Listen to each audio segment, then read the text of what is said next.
Et c'est une très mauvaise nouvelle à moins d'un mois de la Coupe du Monde. Romain Ntamak, chef d'orchestre du 15 de France, blessé, sera forfait pour la Coupe du Monde après une rupture des ligaments croisés du genou gauche samedi dernier. Selon vous, c'est la question qu'on vous pose ce matin. Le 15 de France fait-il toujours partie des favoris après ce forfait ? 0826 300 300 pour réagir à cette nouvelle et puis voter et commenter sur nos réseaux sociaux. On compte sur vous. Pour en parler, on reçoit 3 invités de marque. Philippe Spanghero, entrepreneur, consultant rugby pour Sud Radio et auteur de Au cœur de l'Ovalie, 150 expressions, mots et anecdotes de légende sur le rugby aux éditions Le Robert. François Triot, journaliste rugby pour Sud Radio. Et Johan Huget, consultant rugby pour Sud Radio, ancien ailier du Stade Toulousain et du 15 de France, avec 62 sélections à votre actif. Bonjour messieurs.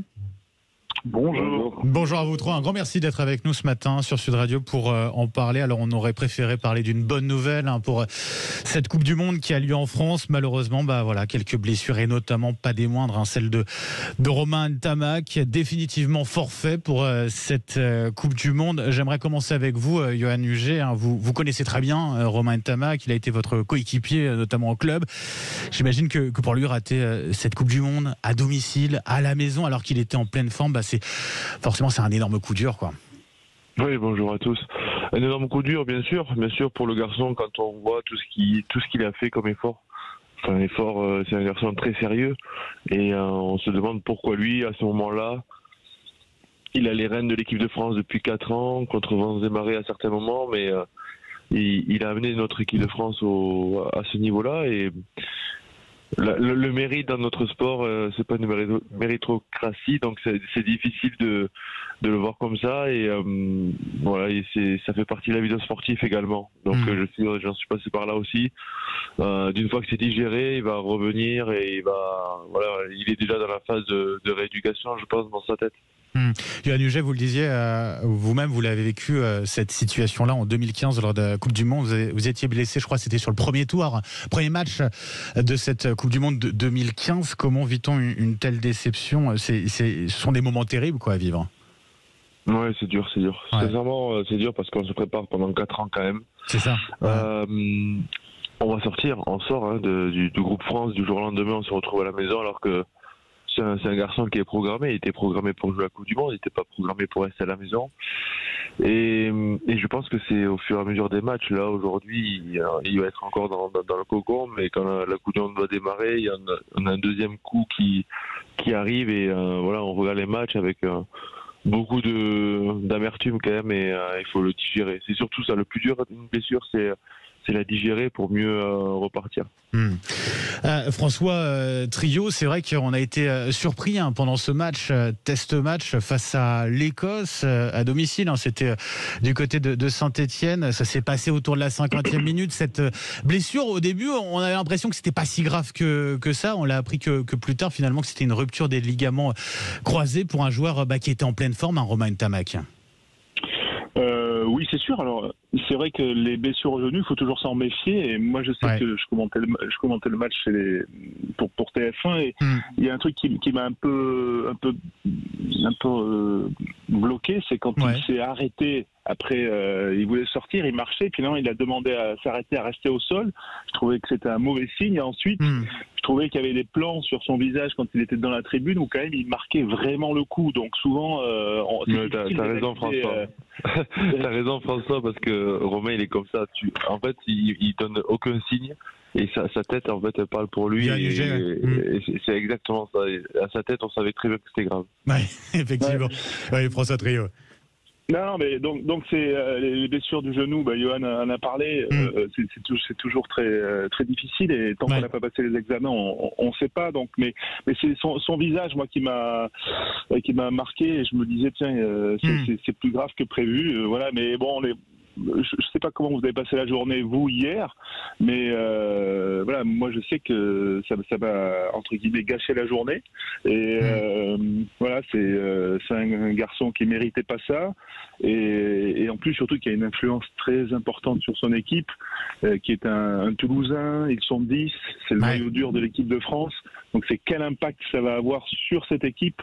Ça c'est des choses qu'on ne mesure pas aujourd'hui. Le seul point positif, on va dire, dans cette histoire, c'est qu'il y a encore 2 matchs de préparation. il y a 3 semaines avant le début de l'ouverture de la Coupe du Monde, donc il y a un peu de temps pour digérer tout ça, mais ça peut avoir un impact, c'est sûr, quand même, sur le reste du groupe. Philippe Spanghero, c'est vrai que l'influence de Romain Ntamak, elle était capitale sur cette équipe de France et dans toutes les équipes dans lesquelles il joue, que ce soit en club avec le Stade Toulousain ou en équipe de France. On l'a vu sur la finale championnat de France avec le Stade Toulousain. C'est un joueur qui apporte énormément, quoi. Bien sûr, c'était devenu le taulier, le chef d'orchestre de cette ligne d'attaque de l'équipe de France et du Stade Toulousain. Alors, il s'est installé en effet, comme le disait Johan, depuis 4 ans, parfois dans la difficulté, puisqu'il y a 2 saisons, il y a eu un vrai débat sur le poste de numéro 10 entre Mathieu Jalibert et lui. Et le staff de l'équipe de France a eu du mal à trancher ce débat et a même essayé d'aligner les deux sans réel succès, avec Romain Ntamak replacé au centre, pour essayer d'avoir ces 2 joueurs sur le terrain, parce que Mathieu Jalibert, et on y reviendra, était quand même en pleine forme et pouvait venir chambouler la hiérarchie. Mais Romain Ntamak avait très vite clos le débat et s'était installé avec un style de jeu un peu différent. C'est 2 joueurs qui se ressemblent pas beaucoup et ça va avoir un impact aussi certainement sur l'animation offensive du jeu de l'équipe de France. Mais la vraie question qu'on peut se poser, c'est au-delà d'un joueur qui était un élément très important de ce noyau dur de l'équipe de France et du Stade Toulousain, il y a cette complicité avec Antoine Dupont, qui est le facteur X de cette équipe de France, et on avait cette charnière qui se connaissait par cœur, et donc il y a aussi une question qui va se poser sur l'adaptation d'Antoine Dupont à son nouveau compère de la charnière. François Trio, pour le remplacer, alors Philippe Spanghero parlait effectivement de Mathieu Jalibert, c'est l'une des pistes peut-être les plus probables ou pas, je ne sais pas, pour remplacer Romain Ntamak. Qu'est-ce que ça peut apporter de différent? Est-ce qu'on peut avoir aussi une complicité là avec Antoine Dupont, avec donc Mathieu Jalibert, demi-ouverture de l'Union Bordeaux-Bègles? Je dirais que c'est un peu le paradoxe de la situation, c'est que depuis 4 ans aussi, Fabien Galtier et son staff ont réussi quand même à travailler en profondeur et donc à avoir plein de scénarios et à faire jouer des joueurs doublure. C'est-à-dire que Mathieu Jalibert, il a joué déjà 7 fois avec Antoine Dupont et certes, Romain Ntamak joue en club avec Antoine Dupont et avait joué 27 fois en équipe de France avec Antoine Dupont, mais en fait, ils se connaissent. C'est pas, voilà, il y a d'autres coupes du monde où parfois le numéro 10 est arrivé ou le numéro 9 quasiment au dernier moment en n'ayant pas joué depuis 1 ou 2 ans avec les Bleus.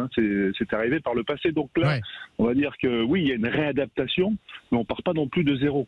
Donc c'est de ce point de vue-là, effectivement, il peut y avoir des conséquences. Je partage ce que dit Philippe, c'est-à-dire qu'il peut y avoir des conséquences sur le style, parce que Mathieu Jalibert est peut-être plus un puncher que Romain Ntamak, mais ce sont quand même des joueurs qui se connaissent. Alors c'est pour ça que ces 2 matchs de préparation qui vont arriver vont sans doute avoir face aux Fidji et l'Australie en l'occurrence, hein, tout à fait, ils vont sans doute avoir une importance pour rôder cette réorganisation.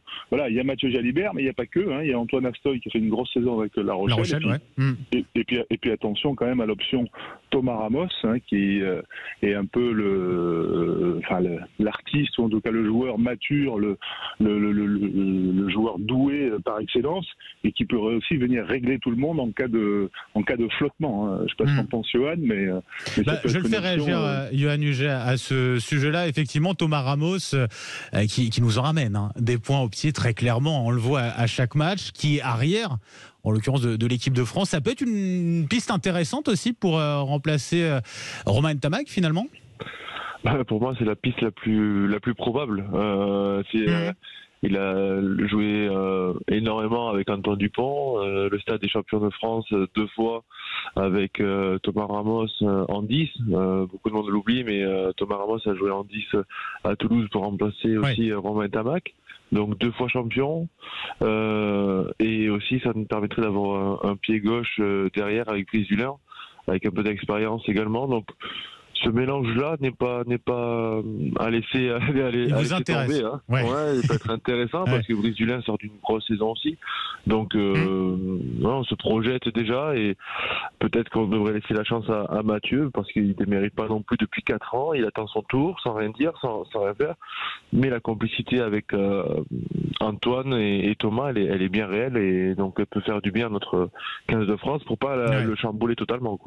À vous entendre, messieurs, alors je ressens, il y a eu un vrai coup de bambou hier à l'annonce de cette blessure, de ce forfait de Romain Ntamak. En revanche, vous êtes toujours confiant sur ce mondial. Yoann Huget, pour vous, la France fait toujours figure de favori, ou en tout cas compte toujours parmi les favoris à cette Coupe du Monde? Oui, plus que jamais, parce que ça soude un groupe, ce genre de blessure. Il n'y en a pas eu un, il y en a eu deux, avec la sortie aussi de Cyril Baille, qui s'est fait mal au mollet. Il en a entre 6 et 8 semaines pour un pilier. En première ligne. Donc ça va être c'est 2 coups durs qui vont resserrer ce groupe. Et je pense que ce groupe-là a les moyens, a l'expérience collective également, d'aller chercher ce titre en se resserrant et vivre une épreuve pas facile avant de démarrer. Donc on est confiant parce que ce groupe a une expérience, un vécu, et quelles que soient les embûches, ils arrivent toujours à s'en sortir. Une compétition, une Coupe du Monde qu'on va suivre bien entendu à fond sur Sud Radio à partir du 8 septembre, le premier match de la compétition face à la Nouvelle-Zélande. J'aimerais avoir votre sentiment aussi, messieurs, sur ce début de polémique qu'on a eu hier, forcément avec cette question sur ces test-matchs avant la Coupe du Monde qui potentiellement représente un danger peut-être pour la sécurité physique de ces joueurs, pour qu'ils puissent ensuite enchaîner sur une grosse compétition comme celle-ci. Sur la question aussi de savoir si c'était légitime ou pas d'aligner des cadres, l'équipe type finalement ce deuxième test match juste avant le mondial. Philippe Spanghero, par rapport à ce début de polémique, comment vous vous situez, comment vous réagissez à ce niveau-là? C'est un vrai casse-tête. Alors je veux surtout pas rentrer dans la polémique parce que on n'aurait pas mis le 15 type, on va dire. On aurait pu reprocher au staff de mettre l'équipe type trop tard. Ouais. C'est très difficile ces moments de préparation à des événements aussi importants que des Coupes du Monde. La seule chose qu'on sait, et on l'avait dit la saison dernière, c'est que on sait malgré tout que les Toulousains et les Rochelais sont un peu plus fragilisés, malgré toute la récupération, malgré toute la tension qu'il y a autour d'eux. Quand vous avez des joueurs, et on a la chance encore aujourd'hui que les clubs et l'équipe de France se soient entendus pour préserver du mieux possible les joueurs. Mais malgré tout, vous avez l'ossature de l'équipe de France, elle repose sur des Rochelais qui sont champions d'Europe et finalistes du championnat de France, et les Toulousains qui sont demi-finalistes européens et champions de France. Donc ça veut dire que ces joueurs ont été extrêmement sollicités, et forcément, est-ce que c'est un hasard que ce soit Romain Ntamak et Cyril Baille qui soient blessés sérieusement sur ce match? Je ne sais pas, mais en tous les cas, pour moi, il n'y a pas de polémique à avoir, ça fait partie des aléas très malheureux du sport. Mais le seul point d'interrogation, c'est peut-être le nombre de matchs de préparation. Je trouve que c'est beaucoup, mais après, commencer à mettre l'équipe type à ce moment-là, ça me paraissait logique. Il n'y a pas beaucoup de débats à avoir là-dessus. Oui, mais au point important en tout cas. On file au standard, vous êtes nombreux à nous appeler 0826 300 300 avec un premier auditeur qui voudrait réagir sur le sujet, Marilyn. Oui, on a Alain de Carcassonne dans l'Aude qui nous appelle. Bonjour Alain. Bonjour Alain. Oui, bonjour. Et bienvenue, vous vouliez réagir sur le sujet. Oui, disons, mauvaise nouvelle évidemment. On ne pourrait pas s'attendre à pire nouvelle, surtout au niveau d'un match fait test, on va dire. Mais bon, pour moi, le souci, comme disait précédemment M. Spanghero, là, c'est vrai qu'il y a 4 tests comme ça dans le dernier mois, et il y avait des équipes qui peuvent se retrouver aussi en quart ou en demi-finale. L'Écosse, des grosses équipes, c'est pas des manchots, donc ils peuvent aussi arriver assez loin. Quand je vois qu'il reste les Fidji, qui sont pas non plus, ils jouent pas en D2, et après l'Australie derrière qui va arriver pour le dernier test match. Bon, ok, c'est vrai qu'il faut se préparer, il n'y a pas de souci, mais c'est vrai que ça crée quand même des rencontres. Pour moi, match amicaux, il n'y en a plus. L'intensité maintenant des matchs qu'il y a, ça reste très difficile. Alors il faudrait préparer contre des équipes un peu moins en vue, on va dire, mais on va faire réagir. Ouais, allez-y, terminez Alain. Oui. Disons qu'après, c'est vrai qu'il faut être en forme aussi. Il faut tester tous les joueurs. Galtier va donner la liste des 33 dans quelques jours. Et le 21 août. Si on ne fait pas jouer les joueurs, évidemment, ça va être très, très, très difficile. Quoi. Ouais.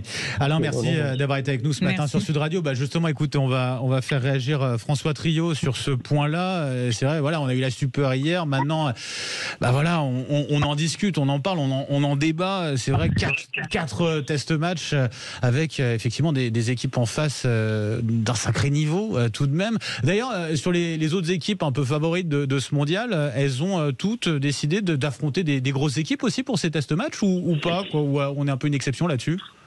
Non, on n'est pas une exception. Ce qui est, oui, intéressant, c'est qu'il y a, sur les autres éditions, il y avait souvent 2 matchs, voire 3 matchs. Mais là, on est passé à 4 matchs dans cette préparation de Coupe du Monde, ce qui est beaucoup.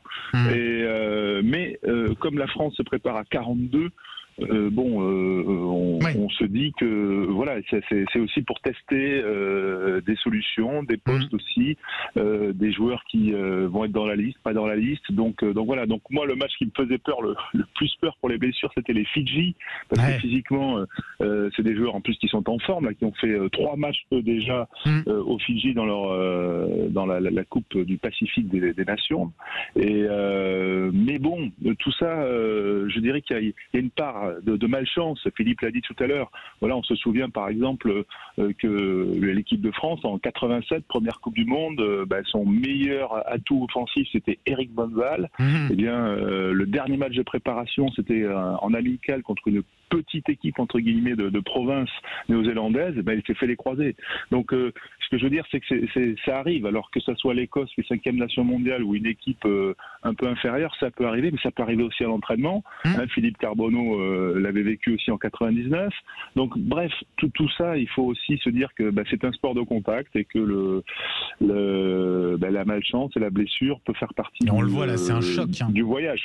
C'est un choc pour le coup concernant Romain Ntamak. Yohan Huget, en quelques mots, vous-même, vous avez bien connu cette équipe de France, t'es sélectionné à 62 reprises. Sur ces matchs de préparation, ça a toujours été finalement un moment de stress, d'angoisse, d'inquiétude? Non, on n'est pas là-dedans. Une fois qu'on est les matchs de préparation, c'est un soulagement. Non, c'est un soulagement parce qu'on quitte la phase de préparation physique. Donc, on touche enfin ce qui est notre passion, c'est le ballon.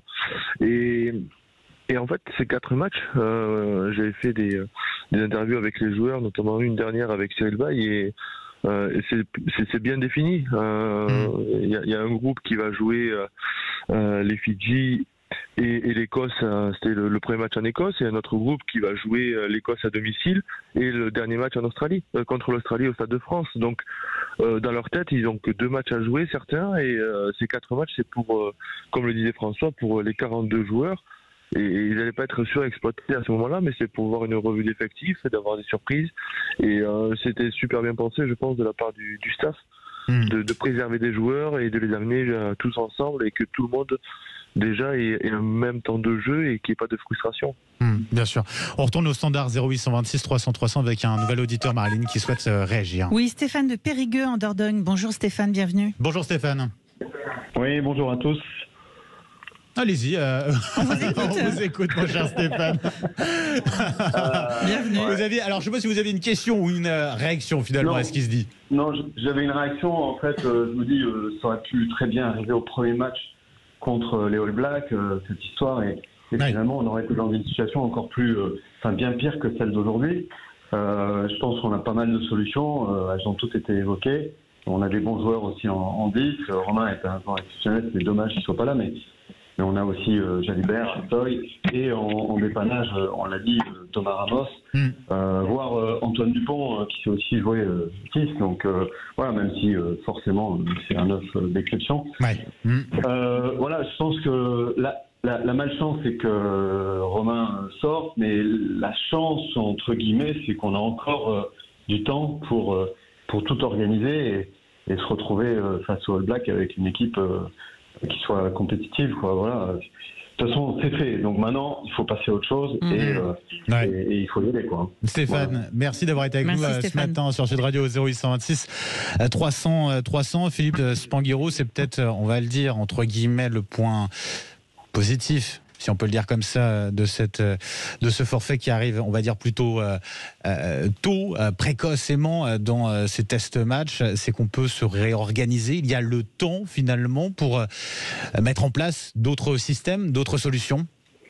Oui, il y a encore le temps, puis comme le disait François tout à l'heure, c'est vrai que malgré tout, Mathieu Jalibert, si c'est de lui qu'on parle, si c'est Thomas Ramos aussi, il y a des automatismes. Enfin, tous les joueurs dont on a parlé pour évoquer le remplacement poste à poste de Romain Ntamak, ont déjà des automatismes. Il reste des matchs de préparation, ça c'est le point positif. Le point négatif, c'est qu'il reste 2 matchs et qu'on va les regarder avec beaucoup d'appréhension, forcément, parce que c'est vrai qu'il ne faudrait pas qu'il y ait beaucoup plus de casse à des postes stratégiques. Mais encore une fois, c'est ce qui fait les aléas du sport et c'est, je pense que cette profondeur qu'a su travailler ce staff de l'équipe de France va permettre de pallier à ces équations-là qui sont un peu compliquées. Il faut digérer le coup maintenant. Il y a beaucoup d'affect dans tout ça parce que c'est un groupe, je crois, très fort humainement aussi. Donc, ils perdent un copain. Et donc, au-delà de toute la dimension physique, stratégique, etc., il y a la dimension affective et ça ne doit pas être évident dans le groupe là ces derniers jours. François Trio, qu'est-ce qu'on fait pour les prochains matchs? Parce que c'est vrai qu'effectivement, Philippe Spanghero en parlait, on va frissonner à chaque contact avec nos joueurs tricolores. Il faut quand même faire jouer les cadres très clairement pour garder ces automatismes, les recréer aussi avec ce changement qu'on aura forcément sur le demi d'ouverture. Alors moi je travaille pas dans le staff, mais si c'était moi je mettrais Antoine Dupont dans la glace, vous voyez, jusqu'au 8 septembre, là on le fait jouer juste... C'était indirectement ma question, mais oui, parce que forcément la question indirectement, c'est Antoine Dupont, quoi, forcément aussi, quoi. Ouais, hein. Oui, non mais... Oui, à la fois il faut qu'ils jouent, et puis les joueurs, en fait, moi c'est un peu, en étant autour un peu de l'équipe, dans les voir à l'entraînement et tout, c'est les joueurs, ils piaffent d'impatience, c'est-à-dire que quand il y a eu le premier match que les cadres n'étaient pas dans le 15 de départ, ils poussaient pour y être, donc c'est ce que disait tout à l'heure Johan, donc ça c'est important, mais moi comme ça, ma petite réaction de supporter, de journaliste, je dirais hop, Antoine, vous le mettez là, dans des bains bouillonnants, un spa, un truc, récupération, et puis voilà, il fait de l'entraînement sans opposition. Mais malheureusement, on ne pourra pas y arriver. Et il faudra qu'il intervienne d'ici le 8 septembre, au moins une fois, je pense, lui contre l'Australie. Et puis effectivement, là, il va y avoir, à la veille de la liste, qui sera dans le 13h de TF1 lundi, la liste des 33. Tout à fait. Donc on va retirer encore 9 joueurs, mais il y a quand même des interrogations auxquelles on va pouvoir répondre. Anthony Gelon a réintégré le groupe France. Est-ce qu'il va apparaître dès ce week-end contre les Fidji? Ça, c'est une question qu'on observera. Et puis ensuite, il y a tous ces jeux-là, maintenant autour de la charnière. Voilà, est-ce que le malheur de Romain Ntamak va profiter, par exemple, à Serein, qui est en balance pour le poste de 3e numéro 9, mais qui peut aussi jouer 10 parce que c'est un ancien 10. Bon voilà, il y a des petits cas comme ça qui sont un peu techniques, qui vont peut-être aussi nous intéresser sur ces 2 dernières semaines. Bien sûr. François Trio, un grand merci en tout cas d'avoir été avec nous ce matin sur Sud Radio. On vous retrouvera aux commentaires du côté de TF1 ce week-end, samedi soir, pour ce 3e test match France-Fidji. On va forcément trembler un petit peu aussi. Dupont dans la glace, pas forcément. Mais on espère que ça tiendra pour lui. Johan Huget, un grand merci aussi d'avoir été avec nous ce matin sur Sud Radio, consultant rugby Sud Radio, bien entendu. Et puis ancien ailier du Stade Toulousain du 15 de France. Un grand merci également à vous, Philippe Spanghero, consultant rugby Sud Radio et auteur de cet ouvrage au cœur de l'Ovalie, 150 expressions, mots et anecdotes de légende sur le rugby. C'est aux éditions Le Robert. Merci à vous 3. Merci. Et puis nos auditeurs, Alain et Stéphane aussi, qui nous ont appelés. Merci, effectivement, Alain et Stéphane qui étaient avec nous. 0826 300. On conclut les votes, le sondage. Alors, tous nos auditeurs plutôt tout de même positifs. Oui, 60%. Toujours, la France fait toujours partie des favoris. Et LR 407, aucune inquiétude, nous serons champions du monde. Allez les Bleus. Et bon, on croise les doigts. En tout cas, ce sera à vivre intégralement sur Sud Radio avec toute l'équipe rugby et déjà avec plein de cadeaux, de podcasts à suivre sur notre site sudradio.fr. Allez-y. Et puis, bien sûr, rendez-vous le 8 septembre. Ensuite, pour la rentrée, plein de nouveaux rendez-vous. Et puis, la Coupe du Monde de rugby à suivre totalement, bien sûr, avec toutes les équipes.